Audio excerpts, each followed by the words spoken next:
Hello friends, welcome back to Let's Learn and Grow Together. This is the second lecture of isometric projection. So here we are going to see a real object. This is the object made of a clay, pottery clay. So we'll observe this object and we'll try to draw both orthographic and isometric projections of this uh, object. Okay, so the front direction I have referred this one. The red part here is the front view here. Okay, so if you observe this object from the front direction, you can simply see a L section here having thickness of, the thickness of this is 10 mm. The length, this length is 40 mm, this height is 40 mm, and and if you see one more hole is there, additional hole is there, and its radius is 20 mm.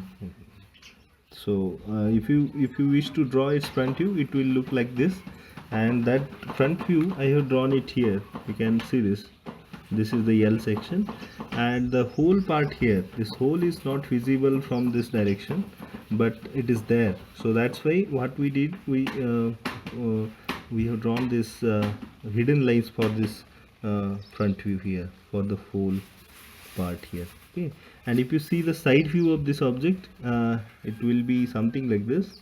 The blue part that I have highlighted, you can see this rectangular part having 1 mm thickness and length of 40 mm again, and this one here above this, it is what, it is again 30 mm. Then this hole is there, and this semicircular part is there. This is the same object that we have seen in the previous lecture, only additional part is the hole in the center that I have made here. So this side view, you can see it here. Okay, from the side direction you can see this rectangle here 10 by 40, and then this circular hole here, and then the semicircle here. Okay, so this is the orthographic projection, and if you wish to draw its top view, it will be something like this. The white part here is the top view, this is the rectangle. If we draw this here, it will be something like this.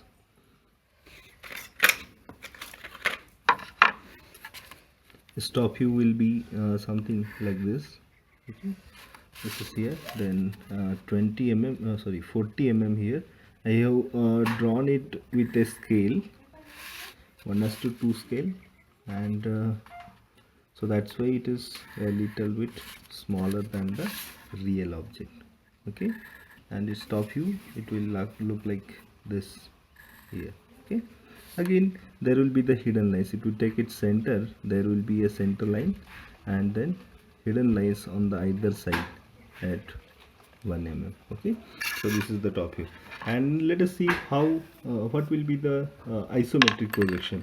The isometric projection, for this isometric projection, see, if it is the front view, what we need to do, we have to tilt this equally. Okay, and then we have to pull up this, and this will be the isometric projection of this object. Okay, so like this we have to draw the isometric projection.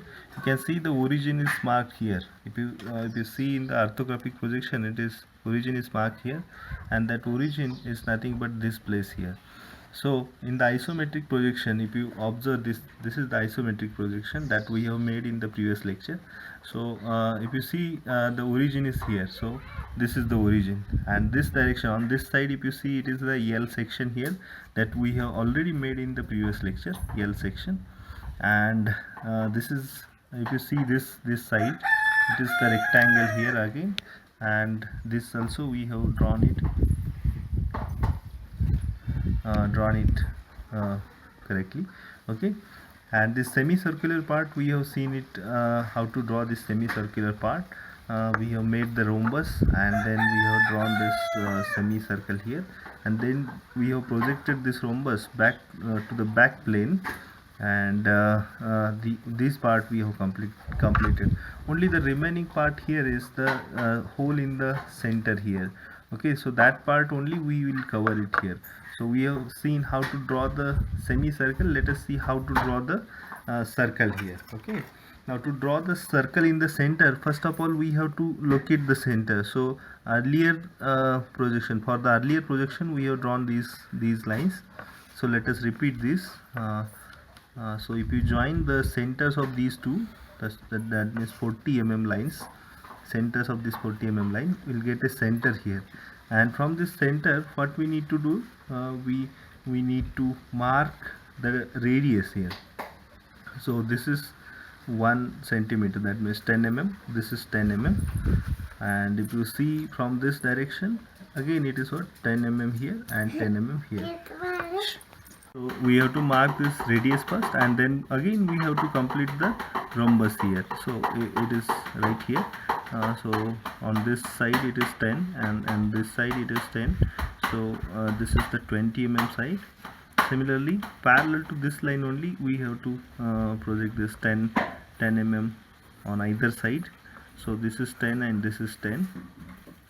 And similarly, vertical lines of 10 mm, automatically you will get it, because we have 3 points here. And so like this you will get a rhombus here. Now once you get the rhombus, you have to find out the obtuse angles. Now this is what, this is the obtuse angle, and this is also a obtuse angle. Now the obtuse angle corner and the opposite midpoint of the opposite edges, these two things we have to join together by a straight line. Okay, and one more opposite line is there, and its midpoint is here, so we have to join it with the obtuse angle corner. And like this, another one obtuse angle is there, so this also we have to join with the opposite edge midpoint. And this one also we need to join the opposite edge midpoint here. Okay, so what we did, we have joined the obtuse angle corner with the midpoint. So we have completed, we have joined the obtuse angle with the midpoint of the opposite edges, obtuse angle with the midpoint of the opposite edges. Okay, so once we do this, we can simply complete this ellipse here, the center in the circle, hole in the center. So this center we have to take. So I'll explain first. This center, take this center and draw the curve here. Take this center, draw the curve here. Take this center, draw the curve here. Take this center and draw the curve here. So you will get a ellipse here. This is the circle. I have completed the circle by taking this center and drawing this curve. Taking this center, drawing this curve. Taking this center, drawing this curve. Taking this center and drawing this curve. Okay, now we just need to shift all the centers and start and end points in this direction. Parallel to this line, we have to shift it backwards by 10 mm. Okay, so that we'll do now. I'll set this scale parallel to the this line. Okay, and then I'll shift this here. Only the bottom part we need to draw, I think, because the back circle is not visible thoroughly. So only the part of the back circle is visible. So we need to draw only one curve. That means this curve we need to draw for the back circle. You can see if I shift this center, it is going beyond this part, so it is not visible after this, and this part is also going beyond it, so only this much part is visible. And for this curve, center is here, so again we need to take it back by 10 mm. Okay, so I'll shift this center by 10 mm. Okay, now by taking this center, start here and end here, you'll get a curve here. That is the only part of the hole visible in the back plate. Okay, this is the semicircle, part of the circle that is visible from the back. And if you remove the unwanted portion, that is our isometric projection. Additionally, we need to give the overall dimensions.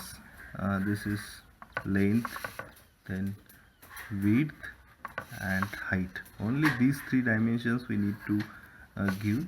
So this one is 40, this one is also 40, and this one is also 40. Okay, so the dimensions, and only the remaining part is the erase, we need to erase the construction here. This is the final object. I have erased all the construction that we did, and overall dimensions are also given. So thank you for watching. uh, don't forget to like and subscribe the channel. Hopefully you might have enjoyed the lecture. Then please do like the video and know your thoughts in comments. Please do share this video among your friends and don't forget to subscribe to our channel. After subscription you can press the bell icon to never miss the notification regarding our new video.